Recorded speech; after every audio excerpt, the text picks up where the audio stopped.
welcome to Conversations with Dr. Stephen Greer, and this is Dr. Greer, and I'm joined today with Dr. Ted Loder, the Science Advisor for the OrionProject.org, and a very dear friend who's worked for many years on these issues with us. And we're going to be talking today about the catastrophic oil spill in the Gulf of Mexico that British Petroleum has caused, and the implications of it, but also what the real solutions are that no one in the mainstream media is talking about. So thank you, Ted, for being with us today. Well, it's good to be with you, Steve. So I think to set the stage for this, of course, everyone, unless you've been in a coma for the last 7 weeks, know about this catastrophic spill that's gushing millions and millions of gallons a day of toxic crude oil into the Gulf of Mexico, with the biggest it is the biggest disaster environmentally in U.S. history, and the background of it. But what a lot of people don't realize, and we're really very fortunate to have Dr. Loder with us today on this call, because he is a professor emeritus at University of New Hampshire and is a chemical oceanographer, and can speak to some of the ramifications of what we're finding about this particular spill and what it means for the Earth and for our environment and to the life in the ocean. So I don't know, Ted, if you want to talk a bit about that. A couple comments which have been talked about in the press, but definitely bear repeating. One is that oil, as most people are aware at some level, is really a mixture of literally thousands and thousands of hydrocarbon compounds. Some are very light, and they're either gaseous if they were at room temperature, or they're very lightweight, molecular weight speaking. Some are very, very heavy, long chains of hydrocarbons that actually form the asphalt and the tar that we use on our roads, and the heavier oils in the bunker sea oil and what have you. So the oil that comes out of the ground, if you will, is a mixture of these many, many gases, from methane, which is 1 carbon and 4 hydrogen, very, very light, which is the gas or the natural gas that people use in their houses, to the much heavier things. And it turns out there's also very complex hydrocarbons of various sorts, with benzene rings and the circular rings of carbon and what have you. And a lot of these tend to be very, very toxic, particularly the lighter weight things. The tar itself, although toxic if you ate a bunch of them, is not as toxic as some of the lighter weight hydrocarbons. And so when the oil gets squirted into the water, these lighter weight hydrocarbons dissolve into the water, and can, if they're near the surface where the food chain starts, if you will, where the phytoplankton, the tiny plankton in the ocean live, those lightweight hydrocarbons can affect the eggs in the young stages of these various larval stages, which even if there are no adults around, of say shrimp or whatever else, it can affect the younger stages. Now, one of the major concerns for the shrimp industry, for example, in the Gulf of Mexico, is the shrimp tend to be bottom feeders, live on the bottom, and so the heavier oils or hydrocarbons can sink to the bottom. The bacteria try to chew up this organic matter and utilize oxygen to do that. In doing so, they remove oxygen from the water columns, and so you end up with a situation where there's very low or no oxygen on the bottom. Now, the Gulf of Mexico for decades has had a problem with, quote, dead zones, areas of the bottom where there's been no oxygen for several months, a year. And these areas have basically been removed. Many and many of the organisms, particularly those that we fish for, from those areas, particularly shrimp in the Gulf, which is a multi-$100 million, if not $1 billion industry. So that's one of the concerns. So the pictures we see of the tar washing up on the shore, killing turtles and birds and what have you, because it wets their feathers down, etc., are just a very small percentage of the actual impact of this material. And one further comment is that the marshes of Louisiana, all on the coast, Alabama, parts of Florida, all on that Texas coast, etc., the marshes and marshlands are incredible nurseries for young shrimp and various young fish. Larval stages grow up in the marsh where there's lots to eat, and then they move out to the Gulf as adults. So if we get a lot of this oil into the marshes, then this will start affecting the larval stages. So this can have an impact years later as these young who never existed because they got killed would have grown up into adults and then been fished down the line. So it's even if the oil stopped today, the residual effect is many years in lasting. And this coating the bottom and causing oxygen to be depleted, increasing the potential dead zone in the Gulf of Mexico is a very, very real impact. But dead zones that have been there for years are really the result of so much of the fertilizer and other. That is absolutely correct.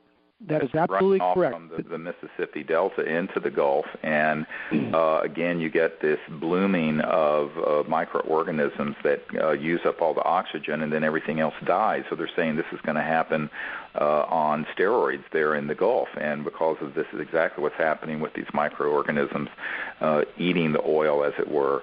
But they're going to use up all the oxygen, and they just had on the news yesterday a person from the University of Georgia that said that they had found that they were right at the cutoff of the oxygen concentration of where life can live in vast areas of the Gulf where this oil has gone because of this phenomenon.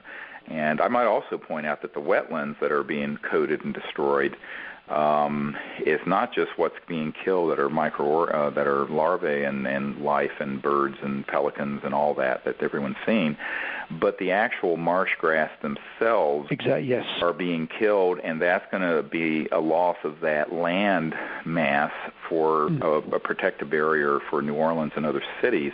And to give people an idea, I mean, this just sounds really trivial, but I have a farm out here near University of Virginia and near Thomas Jefferson's home here in Virginia, and we have a farmer who cuts hay, which we have organic hay, and he likes it for his cows. But the farmer who was doing this about 10 years ago spilled a little bit of fuel on some of the land, and that area 10 years later has nothing that will grow on it. No grass, no hay, nothing, dead. And so this junk, this murderous, cancer-causing, death-inducing, life-destroying, noxious, poisonous junk called oil that our society is addicted to is really deadly. And that's what people don't understand about this. Now, add to that, into this slurry of filth, the most toxic dispersant that's on the market that BP is using in defiance of the EPA and of all scientific, when there's a dozen other products that are less toxic and more effective. And you're just creating a toxic chemical stew in this vast area of one of the most abundant estuaries and one of the most abundant areas for sea life in the world, where the bluefin tuna spawn, where all kinds of things. So, and the point of this, of course, I mean, many people have heard some of this already, but I think that what we want to focus on is the fact that, number one, British Petroleum is the fourth largest corporation on earth. Number two, they misrepresented that when they got these licenses for deep water drilling, that they could take care of an accident much bigger than this one with alacrity and ease, when in fact that was a complete falsification, misrepresentation, lie, and criminal misrepresentation of what their capabilities were. And number three, we don't need oil. And, Dr. Loder was telling me before we started the interview that he had just seen on an economic blog an economist talking about the fact that there has been active and ruthless suppression of Tesla-type technologies for decades, which, of course, we've been saying on this program, and which we have very well documented at theorionproject.org. If you go to the website, you will see there are many, many accounts of these kinds of suppressive activities, including what we have just gone through in the last few months, trying to get together some of these top-secret scientists to work on these solutions so we don't need oil anymore. So I think that this falls now into a category of something that I'm going to call and some would say ungenerously, but I think accurately, Murder Incorporated. And Murder Incorporated is this consortium of interests that are international, transnational corporate and financial interests that will do anything to maintain their grip on the global macroeconomic geopolitical order and on the energy sector, which drives our entire economy. And this is why when people have tried to come forward, whether it's Nikola Tesla 100 years ago or our team in the last 6 months with some scientists who wanted to, as it were, leave the government sector of top secret research and work with us, that you have this massive machine that kicks in that intimidates, threatens, has murdered, suppresses, uses illegal applications of the National Security Act, illegal applications of Title 35, Section 180 and 181 of the patent law, which allows for national security seizure of patents. Some 4,000 such patents, we're told, by a man who worked in the patent office have been seized and suppressed, and these sorts of things. So this conglomeration of special interests that are oil, big energy sector, petrodollar interests, have so corrupted government processes. And, of course, this has come out with the MMS, the mineral and mining entity, where they were finding that people who were supposed to be regulating BP and these oil companies were actually, having affairs with them and getting free first-class tickets and going on cruises and doing God knows what all. That what you find is that there is this collusion and corruption all through the system. And at the same time, this corruption is brought to bear in abusing the power of the national security state to stop these technologies from coming out that would be the definitive replacement of oil, gas, coal, and nuclear power, which is exactly what the orionproject.org is working on. And thanks to many of you listeners who contributed, we're continuing to fight the good fight.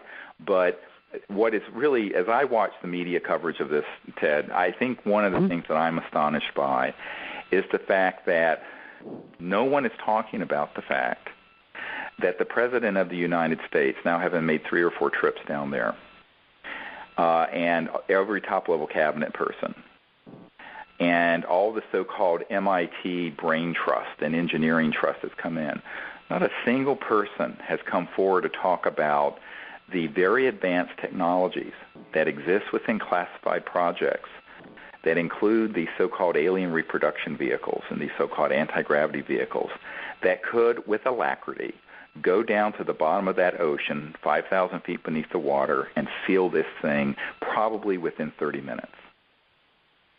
30 minutes. Now, this is something not talked about because we're talking about the WSFM, weird science and frickin' magic, as it's called in the trade, of very advanced technologies that are transdimensional, anti-gravity, free energy, where, this thing of, when I look at what they're talking about, the solutions of these junk shots and capping this thing mechanically, we're talking about Newtonian-era engineering. And the advanced sciences and physics, which exist within classified projects, aren't being brought to bear to fix this, even though this is killing an entire ecosystem.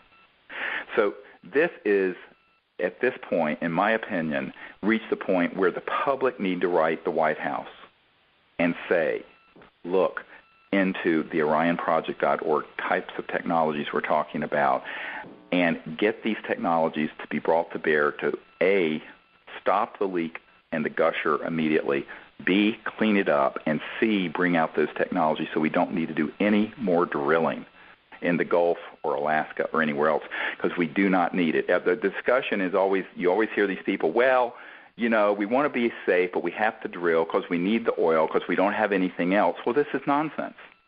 And it's proven to be nonsense. That is so correct. And recently, the Scientific American, I was trying to find as we're speaking here, I was trying to find the article, and although I can't put my fingers on it right now, but I think in a Scientific American article or magazine coming up very soon, this summer, there's a discussion of 8 different technologies, energy technologies, and I looked through them the other day, and not one of them is outside the box. They are micro nanocrystalline better solar panels. They're better wind, they're tides, and a few other things. Not one of them is outside what is termed the conventional energy technology, and this is what Scientific American is publishing as its real assessment of the present situation. And that's, of course, people see it, Scientific American. I'm not picking on them. They do a lot of interesting things, but in this case, they're missing the boat in terms of informing people of the reality of what technologies are available. It's very sad. Well, it is, and I think this is one of the things. It's not as if there's no scientific literature or evidence for these technologies. These are not urban myths, in other words, and yet you don't see the mainstream media or the political establishment talking about them at all. And I have to emphasize, not only would they prevent these sort of spills because we would no longer need to be drilling for oil like this, but also these technologies. I mean, we have guys that Dr. Loder and I have met with personally and spent quite a bit of time with who have worked on these so-called electromagnetic-gravitic systems, these anti-gravity systems that when they're underwater are called, USOs and instead of a UFO. But what you find is that these technologies, because of the nature of the physics, move through water and or the air with no drag and no wake. This is why there's no sonic boom when one of these objects is moving at 20, 30, 40,000 miles an hour and makes a right-hand turn without decelerating. It's controlling for one gravity, and there's no wake or movement of the air because it has this effect where it creates almost like an electrostatic bubble around it, which is one of the technologies we're talking about investigating in this, the orionproject.org is proposing to do a research and development program here, and we're just finishing a new proposal, which anyone who knows some philanthropists or people who can help fund it should get hold of us immediately. And I think that what people have to understand is that these technologies, we have people that we have met with who have worked on these technologies since the 60s. They're fully operational. And at disclosureproject.org, you can see a testimony from people like Mark McCandlish, and I've met Brad Sorensen, who saw these man-made anti-gravity devices. These are not things from another star system. The ARVs. And they're called alien reproduction vehicles that were floating in a hangar at the Norton Air Force Base in California back some years ago. It's been closed now, this base. And there were, three of them. There was one that was around 25 feet and one around 50 feet and one that was 100 feet in diameter, and they were just floating in this hangar.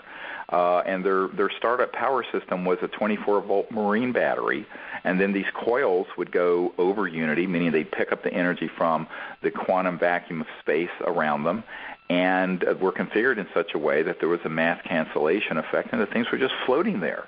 Now, these things have been built, and these were old ones that had been built in the 60s that this guy saw in the 80s. Now, here we are in 2010, and the best thing we're bringing to bear for this global environmental and ecological catastrophe is 1800s era jump shots in Newtonian physics. Please. This is scandalous. This has reached the point of such outrage. And I am personally so outraged by this. And one of the reasons I am, and I'm going to be very honest here, and I can only say so much. I'm going to have to draw the line with how far I go on this discussion, Ted. But you know the person I'm talking about. There's a man who is extremely, in extremis, close to the President of the United States, Barack Obama, who has received the briefing materials and the information on these energy systems, on the illegal classification of these systems, and the need for presidential executive action to get those technologies under his command to be used to benefit humanity. Now, this briefing and this information has gone to someone extremely underlined and writ large close to the president. This we know and we have proof of. The question I have is, why doesn't the President of the United States, who has now been given the name, project code numbers, project code names, and information, including the corporate entities and where they're located and what these technologies are, why hasn't he set up a commission to get control of those and put them to use to fix this problem? See, this is where I know it would take a lot of courage, because you're standing down a $600 trillion monster called Murder Incorporated, who stops at almost nothing to keep these technologies secret. But for heaven's sakes, we're destroying this planet. And before we end up coating this beautiful blue planet completely in oil, I think that someone needs to stand up and say, wait a minute here. There are some very advanced technologies that are just sitting on a shelf, suppressed, that could be brought to bear to fix the problem and to ensure that we never go down this road again and never have to drill another oil well in the Gulf of Mexico or in Alaska or anywhere else for that matter. But no one is bringing this issue up. And I think the people who are listening to the OrionProject.org need to call the White House and write them, and that information is on our website at theorionproject.org, and demand that action be taken on this issue. I think that's a very good point, because if it continues as it appears to be, with people fumbling around, dropping the ball, so to speak, the potential environmental disaster is much, much larger, and there's a lot of things that are not being talked about by the mainstream media or just barely touched on it. And if I may change the subject just briefly for a moment, I need to bring this up. Sure. One of the research experiments that was done a number of years ago was looking at the rainfall due to huge storms on the West Coast and off the Gulf of Mexico and hurricanes that go inland. And what these researchers found is they collected rainfall, and they found marine plankton, little tiny marine plants, in the rainfall, many hundreds, if not 1,000 miles or more away from the coast. Here's the concern.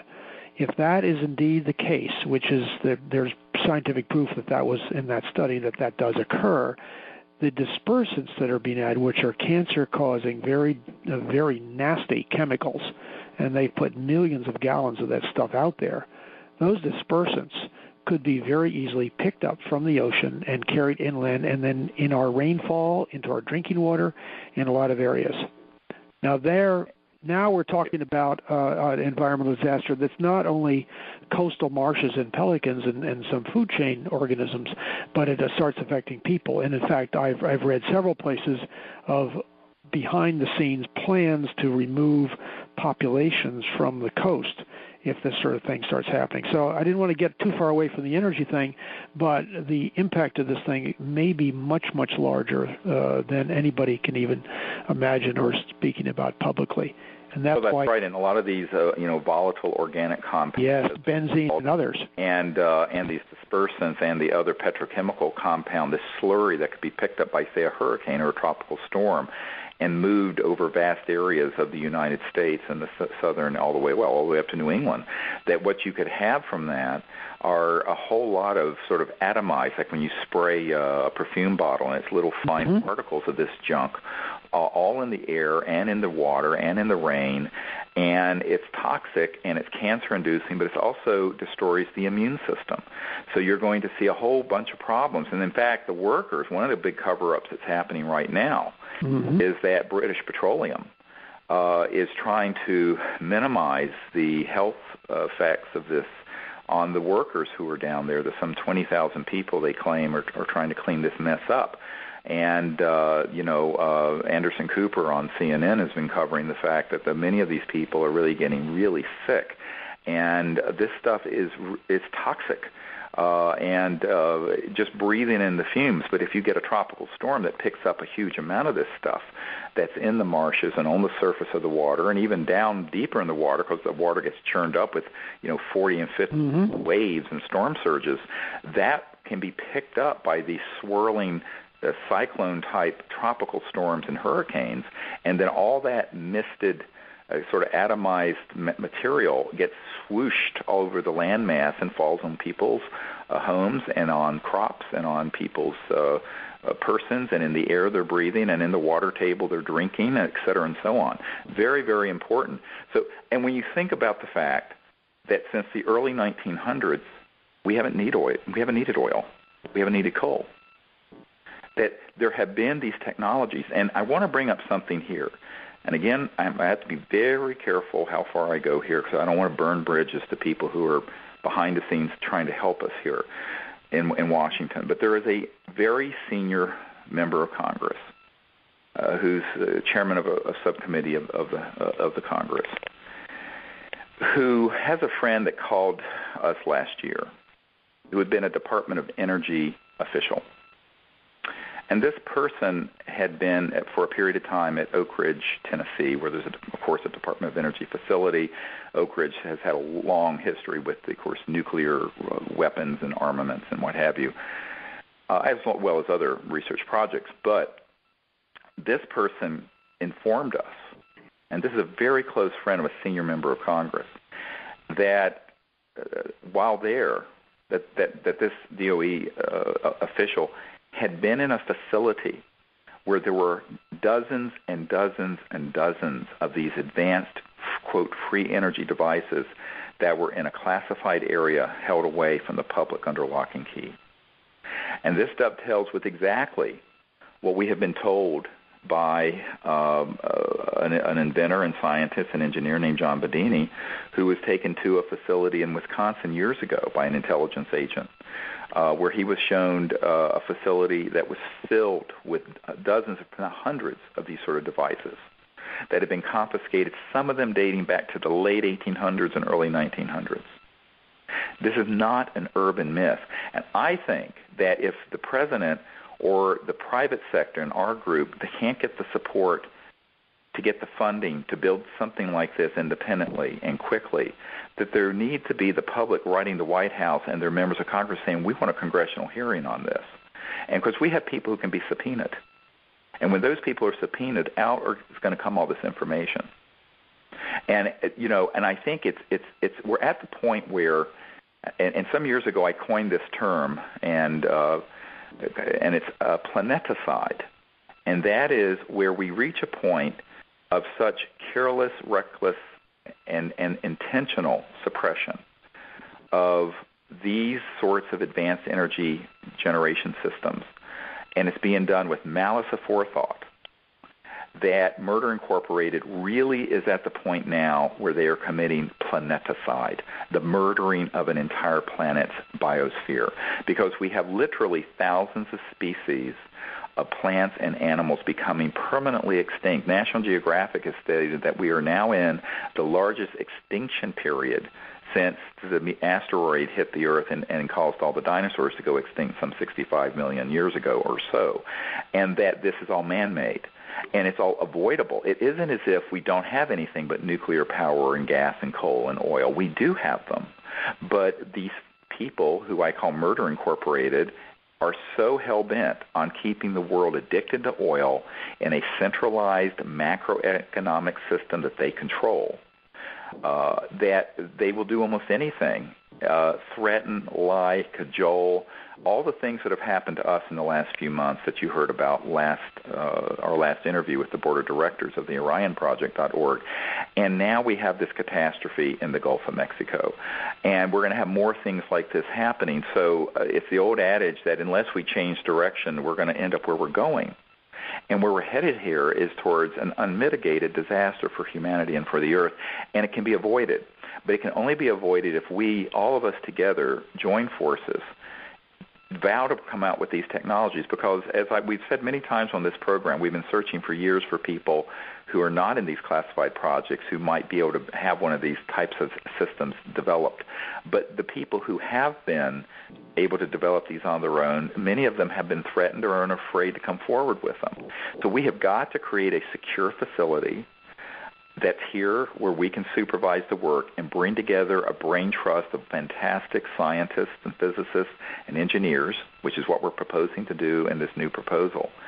And yes, it's a few $1 million, but for heaven's sakes, you know, the city of San Francisco, which is not a very big town, the city of San Francisco only has 750,000 people in the actual city, funded $5 million for people to study how to capture energy from the waves going in and out of the Golden Gate.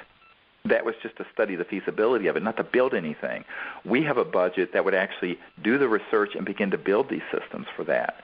So we need to find people who understand this science, and the public and various environmental groups and philanthropists need to hear about this, and we need to get this up and going. This is what we've been trying to do for the last 2 years. We have not raised the sufficient funds to do that, but we're hoping we can do it now. And I think people are waking up more and more to the fact that we've got to think out of the box and go beyond wind and solar if we're going to solve these problems. And it's going to be a true revolution in alternative new energy. And this is not being discussed. And as I said, a couple years ago, I met with a man in Washington who was very close to the Bush administration. That was back when, towards the end of the Bush era, and he said, look, yes, these technologies you're talking about exist, but, and this guy represented a lot of the nuclear power industry, by the way. He says, but they're too good. I said, what do you mean they're too good? He says, well, they're too good because they would disrupt the status quo. I said, well, that's what's happening anyway. Yeah, and I said, that's going to happen anyway. We're going to have a financial collapse, and we're going to have an environmental collapse. And how far do you want to play out this scenario into some kind of apocalyptic denouement? I said, we have got to figure out a way to wisely change course, bring out these systems, put them to peaceful energy generation use, and start a civilization on this planet that is abundant, non-polluting, sustainable, etc. That can absolutely be done with the kinds of technologies that Dr. Loder and I have investigated, and also scientists that he and I have met who've actually built them, but who are having their hands tied or are being waved off. So the public needs to know about this and support, and we do want to thank the people who have supported so generously this work. I want to emphasize there's not a single person with the orionproject.org who gets one dime in salary or anything. All our resources go to investigating and checking out scientists and technologies and inventions. But what we really want to do is build up a system under controlled circumstances here scientifically, and for that we need to open a lab, get the equipment, and hire a full-time staff of engineers and scientists, and that's going to take a few $1 million, but it's not hundreds of millions. It can be done because one of the things, Ted can speak to this, is that we're standing on the shoulders of giants. We have the information that's been collected over the last 100 years by people like Dr. Thomas Bearden and John Bedini and Tony Craddock and, the work that's in the open files on T. Townsend Brown's work, the Stan Meyer technologies that have existed, and people we know who worked with Stan Meyer, who have an understanding of it. But, people, it's unlikely this is going to happen out of people's basements, working by themselves alone. We have not seen anyone's been able to do that, and the few that have end up getting intimidated, and they're kind of lone wolves that are easily taken down by this murder incorporated beast that's out there. So it's very difficult, and so the public needs to hear me when I say, look, we've got to find a way of coming together to do this because it's the fate of the planet. And what kind of planet we're going to have for our children and our grandchildren, and how we're going to be living on this planet. People are talking about these cap and trade regimes, and which also is just a way of saying tax and spend, and having goals to phase out all this fossil fuel stuff by 2080 or 2050, way down the line. We'll all be dead and buried. That's just a way of kicking the ball down the field, passing the buck to another generation, when we have sitting at Oak Ridge and we have sitting in other facilities the definitive solutions that we, the taxpayers, have either developed or have spent money to confiscate by these people who aren't representing us in the government. They're representing the big special interests of big oil and the petrodollar and the big global financial concerns and conglomerates and the transnational corporate nexus of people who want to keep the global economy under their thumb. And I think that this is something that all of us have to understand.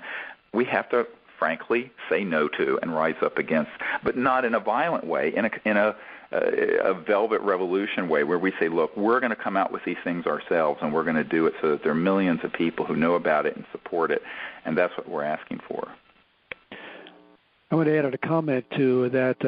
Steve has talked about some of the suppression of the individual inventors, and one of the main problems. And we have talked to literally dozens of inventors over the years who have developed something, and somebody's come along and said, we don't think you should be doing this, or they've been very discouraged, either by many ways, being discouraged. And to point out the fact this is not, again, an urban myth, but this actually happens, a gentleman by the name of Gary Vesperman compiled over 100 examples of this with names, places, dates, etc.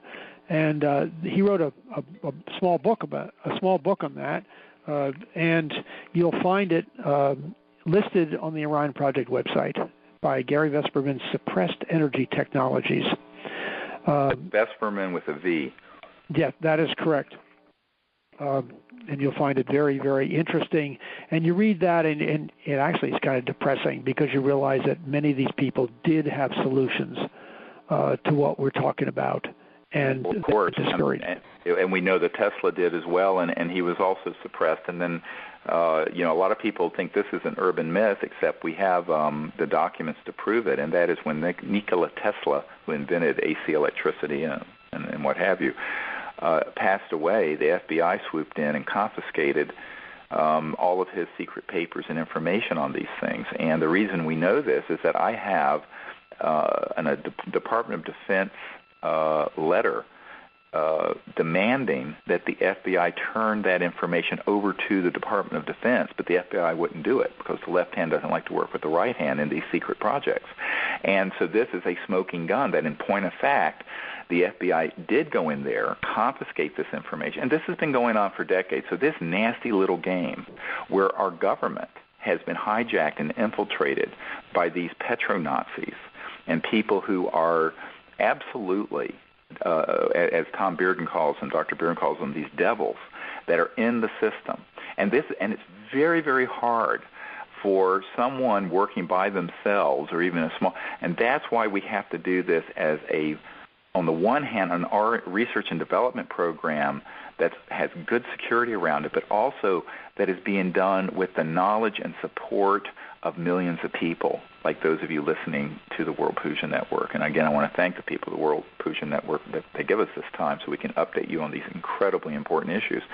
And I think that this is something that people have to understand, that you can't pass the buck and say, well, someone will just come out with one of these things, because people have been coming out with these sort of breakthroughs in technologies for over 100 years, but they all run into this massive buzzsaw of Murder Incorporated that will take them down.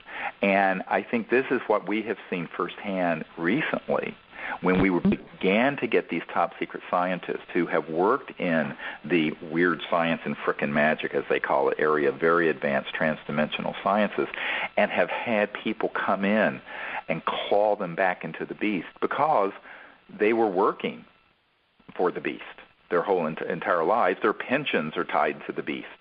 And so they didn't have the freedom. So we've got to find people who got the courage and the vision and are free to move with us, but then the public and the philanthropy community of philanthropy and even investors out there need to say, okay, let's put a few $1 million into this. We're putting, it's interesting. I saw Vice President Biden on Charlie Rose recently, I think in the past week, and he was talking about how there's this $90 billion of the stimulus going into, quote, alternative energy. Not one red cent is going to into anything that'll work. Not a penny. Not 1 cent. Not one dime. 90 billion, with a B, billion of our tax dollars. And there's not even 5 million going into the kind of research for which there's this positive proof and evidence of these sort of technologies working. And so we're all still waiting for British Petroleum to drill another well for us. I mean, come on. So this is the kind of insanity that has to stop, and it has to stop because our elected leaders need to hear about it, and then those of you hearing this sort of information need to go out and tell all of your friends, families, coworkers, and anyone who will listen that there are these other solutions, and we need the funding put in place because, There are a lot of people out there who have high net worth who so far maybe just haven't heard about this yet. So we need your help networking this new proposal. Dr. Loder, and we have a man in Washington who does a lot of these sort of proposals for large corporations, and Dr. Bravo are just putting the finishing touches on this proposal that we've been working on since March that will be ready in the next few days to provide to anyone who wants to look at it that has the business plan and the budget and everything and an outline of these sciences that we want to have in this research and development effort. And we think that this is the best way forward. And certainly if we can spend $90 billion on things that are sheer fantasy, such as clean coal, if that's not an oxymoron, and things of this sort, we can certainly put a few million into this area. And I want to point out to people that this has never happened, that you would think that with all the new energy researchers and stuff out there that there would be some grants and funding that have gone to these various – there's not. So this is an area that has literally and deliberately been starved of research and development funds, the result of which is that the people who do stumble across these technologies end up getting intercepted and threatened because they're kind of lone wolves, as I mentioned, that are very easily attacked. And the big research and development money are all going into things like Dr. Loder just mentioned, and that is things like making a solar panel a little more efficient, making a windmill a little more efficient, how to make coal clean. Now, they don't mention the fact that to get the coal, even before you burn it, even if you can sequester the carbon and the pollution from it, you got to blow up half of Appalachia with mountaintop removal mining to get to the nasty stuff. So there's no such thing as clean coal. That's a complete joke, even though we get half of our electricity in America from coal. So these are all huge problems, and they're not going to be solved with the kind of in-the-box, hidebound thinking. It's going to take courage, but it's also going to take a lot of us saying to the people we know, look, let's pull together and make this a reality. And that's what we're making a plea for this. And the British petroleum debacle, for lack of a better word, catastrophe, it really just underscores the fact that these sort of problems are going to continue on into the future and get worse and worse and worse until we begin to seriously embrace these real solutions. That's right. That's so right. I'm just thinking about this, that as we talk about this, the British Petroleum has spent nominally $1 billion so far and counting to clean up the mess they created. A small fraction of that cleanup money could have been put into some technology that would have meant the cleanup would never have been necessary. And British Petroleum could be a hero in the planet for moving into new energy technologies. They call themselves a green company. Instead of being devils and whatever. It's just the irony is just disgusting, actually. And a lot of skeptics, when I first will bring this issue up, will say, well, look, if these technologies do exist in these places, why wouldn't someone come out with it? Because wouldn't that be a very lucrative business? It would be like the next Microsoft and Google and IBM rolled together in one. I said, yes, however, there would be a great industry in making these new energy devices and getting them to replace the old ones that are based on fossil fuel. However, where the real action is, and this is where you get this vertical and horizontal integration into these big transnational corporations that Thomas Jefferson, who wrote the Declaration of Independence, warned us about, is that if you have, let's say you drive a Chevy Suburban, the engine in that thing's worth maybe $5,000, big deal. It will use, at today's oil prices, and if you go to Europe, it's much more than this, but in America, it'll use about $40,000 to $50,000 in gas and oil over the life of that engine, for as long as that vehicle will be on the road driving X number of thousand miles a year. You see? So the money isn't in the engine. The money is in the supply line, the pipeline.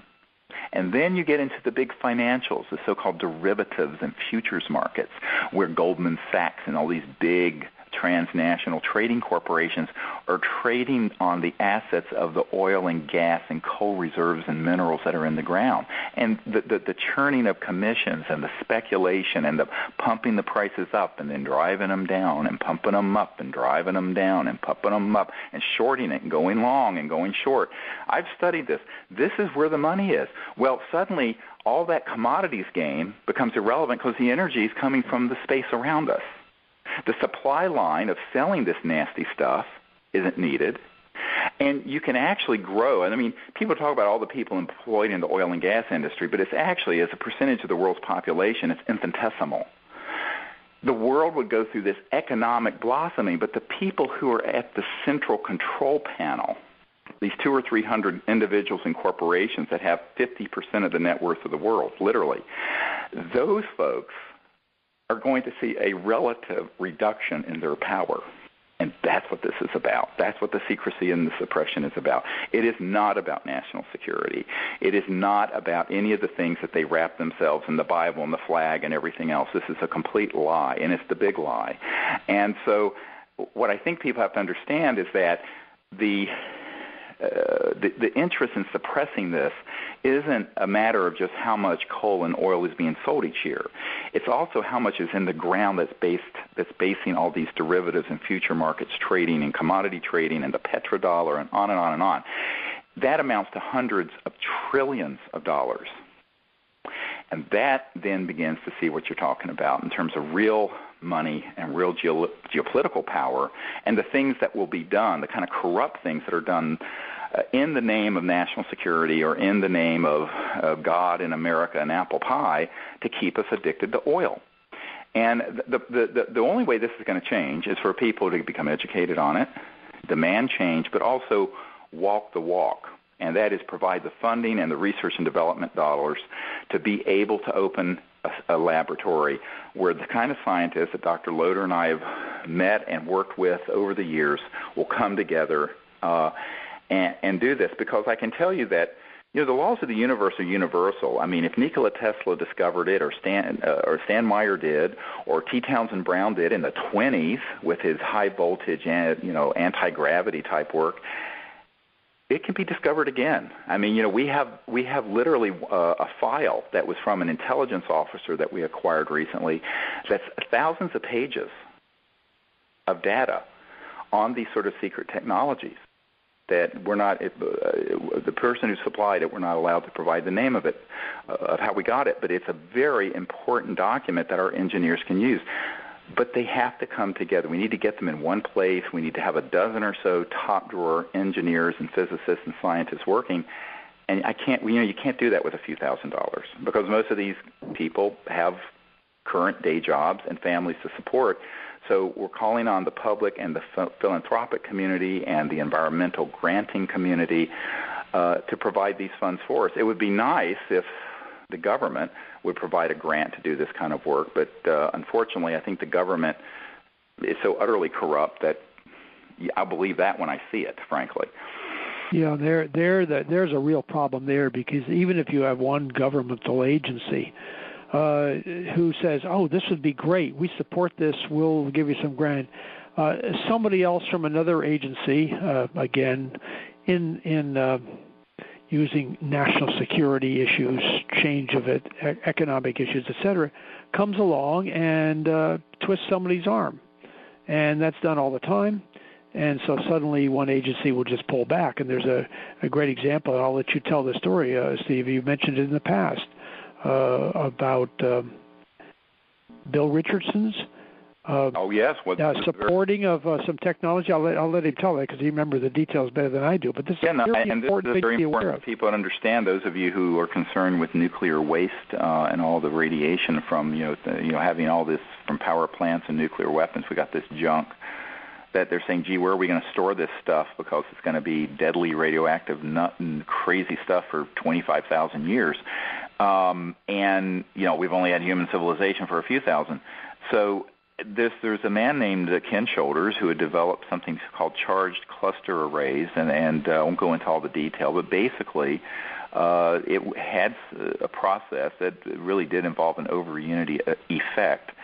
that would take radioactive waste and neutralize it. Now, he was using kind of low-level stuff, and he was made a presentation, and I met one of the people with his company, or who was working with him at the time, who lives in the D.C. area, and who is, by the way, a lifelong conservative Republican, and you know, not exactly, you know, your Birkenstock kind of new energy sort of person. And he and I met for several hours, and this executive told me, he says, look, you know, we took this all the way to the head of the Department of Energy, Bill Richardson, who is the cabinet-level guy for Bill Clinton. Bill Richardson signed off on it. They authorized, I don't know what it was, a couple $1 million to do work in Illinois at the university there to further this research in cooperation with the Department of Energy, because this would solve the Yucca Mountain problem, where to store all this stuff.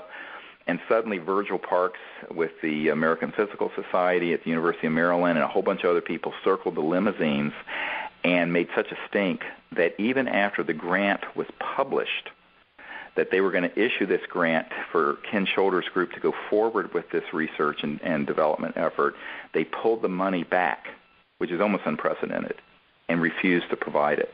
So this is one of the problems, is that these sort of things, even when they seem to be right at the goal line, get snatched back, just like the OrionProject.org signed a contract in December with a top-secret scientist who have worked for 30 years in these advanced physics and who was willing to do this, and then he got attacked and had people go down there, up to and including a former CIA director, to threaten, cajole, and provide all kinds of misinformation, disinformation, lies about our team, on and on and on, so that he had to stop and couldn't go forward. And this is just all in the last few months that we've seen. So this isn't an urban myth. People need to understand. That's why we need to get some real financial support so we can do this independently. And I think that if you look at what happened with Ken Shoulders, if you look at what's happened with the OrionProject.org and these top-secret scientists, and by the way, it wasn't just one that was pulled back. We had 3 or 4 of them that had worked with various 3-letter agencies, CIA and what have you, who knew this area of science, who were agreeing to go forward with us, who within a few weeks were contacted and threatened and pulled back. Now, this is exactly what happens. And so, you know, it's interesting. If you go back to the briefing I provided to President Obama through one of his very close friends and senior associates, on the cover of that, and this is actually up on our website at disclosureproject.org, you'll see that I use a quote from Bobby Kennedy from, I think it's 1966, where he talks about the sort of indispensable quality is moral courage. That, you know, you have to have the moral courage to go forward. And here I'm talking about real moral courage, where you're willing to stand up to these kinds of monsters and to Murder Incorporated. But that's very difficult. You don't find that a lot in government circles with people who are politicians and ambitious careerists in technocrats in the government. And frankly, you don't find it a lot with people who are scientists and engineers either. But I think that we have to find a few people, men and women of conviction, who will come together and do this work, because we know it can be done. But it's going to have to be supported in a professionalized research and development program, unless by some miracle someone has something out there. And look, we're all ears. If somebody out there listening has an operational new energy device that's a serious breakthrough, they can contact us. We have great engineers that are working for free, pro bono for us, who will check out the system. But we require that the person cooperate fully with us. It can't be a cloak and dagger black box and take my word that it works routine, because every one of those we've looked into have ended up being just a complete and utter fraud, frankly. We've been there. Yeah, we've been there and done that and bought the T-shirt. And you know, my view of it is that people, if they've really got something legitimate, we are the team that can bring it out to the world. And I can get it in front of a lot of people who are very supportive of doing this, but who don't want to take the leadership. And a lot of people ask me, why don't a lot of these high-level people that I've met with over the years just step up to the plate and do this? And I said, well, it's a little bit, some years ago, Dr. Loder and I were working with this scientist who had a business manager, and he said, well, the key thing you have to understand about these kind of people is that everyone wants to be first to be second. Meaning that nobody wants to be the first person to stick their neck out on this because they're afraid they're going to get their head chopped off. But they're happy to be second. So what we have to be is the leadership group. We have to be the leadership team to bring this information out. Then there'll be a lot. Once we open the door on this stuff, then yes, there'll be all kinds of things that'll come out once that door is cracked open. But that's the hard part. And so that's why we need your help, both your moral support, your prayers, your meditation, your financial support, and most importantly, your networking support to people who can make this a reality for all of us, for humanity, in terms of the research and development we need, this great proposal that Dr. Loder and Dr. Bravo and others have been working on, and that I think that really is a professional document that anyone who needs to do their due diligence will look at it and go, wow, there's really some serious R&D here that can be done, and it deserves the very modest level of support that we're asking for in this grant. So that that's what we want to do, and I think that one of the things is that. If someone like Governor Bill Richardson, who is the head of the Department of Energy, can be dissuaded from supporting something like Ken Shoulders has, where's the leadership? And I think this really is what it boils down to. Now, I do think we need to hold our leaders who would pretend to be leaders, or who at least aver that they are leaders, that they lead. Now, this is why I do think that while on the one hand we need to be moving forward to do this independently, we all need to contact the President and our members of Congress and say, look, we want this issue looked into. We want these technologies released and liberated to benefit the Earth and humanity. We want an executive order from the President getting these technologies brought to bear to fix the leak in the Gulf, but also to bring out energy systems so we don't need to drill more oil. We want a congressional inquiry into this, et cetera, and so on. But it's not a mutually exclusive strategy. We want to do that and educate these leaders and hope that maybe one of them will actually lead while we continue to provide the leadership of putting a laboratory together and doing this independently. A curious thing happened when Al Gore of Inconvenient Truth fame canceled going to the Copenhagen Earth Summit this past fall, I believe it was, and he said, well, the real solutions to this energy and environmental and global warming problem will come from the NGOs, which is, policy wonk speak for non-governmental organizations, i.e. groups like the orionproject.org.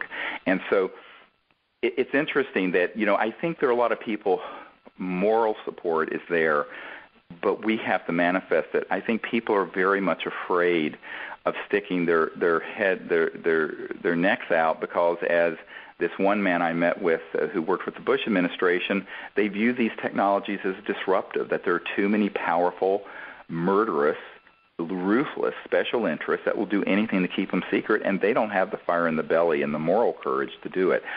We do, but we need your help.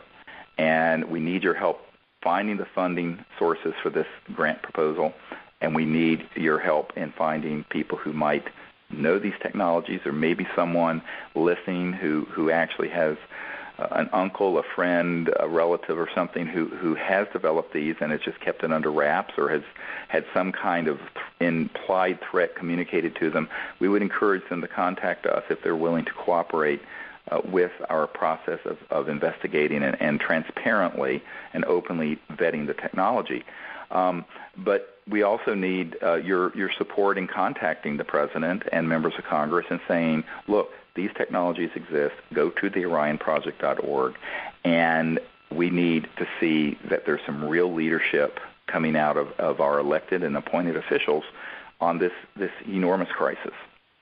So that's what we need from you folks, and I thank you in advance. And I also thank you for all that you have done, because we have gotten quite far in this investigation because of the support of people who listen to the World Puja Network. And I think we're about out of time, Ted. I think that sums things up pretty well today, Steve. We've covered a lot. We've repeated some things we've talked about in the past, but there's always a new audience, and a lot of these things you have to hear twice or three times, think about, and then hear again before it starts to sink in. And at some point the light comes on, and you say, oh, my gosh, we're not where we should be. Exactly. Well, thank you, Dr. Loder, for being with us and sharing your perspective as a chemical oceanographer on this situation. And I'd like to again thank the World Puja Network and all of you who have helped us at theorionproject.org. And until next time, keep up the good work and keep the faith, and we're going to keep moving forward to find the solutions for the beautiful Earth and all of her children. This is Thank you for listening. And I'll talk to you soon. Bye-bye. Bye-bye.